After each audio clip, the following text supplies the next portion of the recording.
السلام عليكم. رمضان كريم عليكم، وإن شاء الله ينعاد علينا وعليكم بالصحة والسلامة. اليوم أنا راح أطبخ لكم أكل إلا بشدة. اليوم دجاج شوي وبتمة نصفى وللشبح، يعني أكل أكل. اليوم أنا ارتاح أخلص. يلا هسه بدينا مرحلة الشوي وبعدين نعطيكم التفاصيل واحدة واحدة بالسرعة.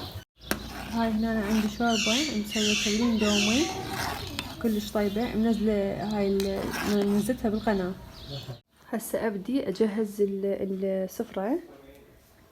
هاي هنا سويت حال الملوك، تراب حال الملوك، بس بطريقة صارت كلش طيبة. راح نزيدكم الوصفة مالتها. وهنا تمر سويت أنا كمية، يعني مو يومية أسوي، يعني ما بيها حيل، سويت كمية ومن يخلص أسوي مرة ثانية. هسه راح أبدي أجهزها وأشوفكم الشكل النهائي. شوف هاي البزونة صارت كل يوم ما تجينا نعطيها أكل كانت شلون تألفت علينا.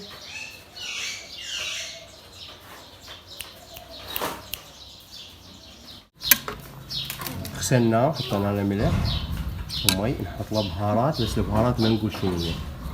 سلمينا أساسا.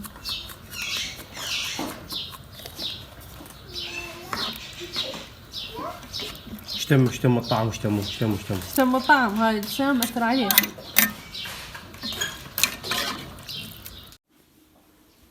وهذا كان بنات فطورنا اليوم، دجاج، وهاي تم الشعرية والشوربة، وهاي هنا الحلا والليمون والخيار، وعصير، هاي عصير عنب، وهاي تمور، وهاي سفرة بسيطة وأكيد طيبة.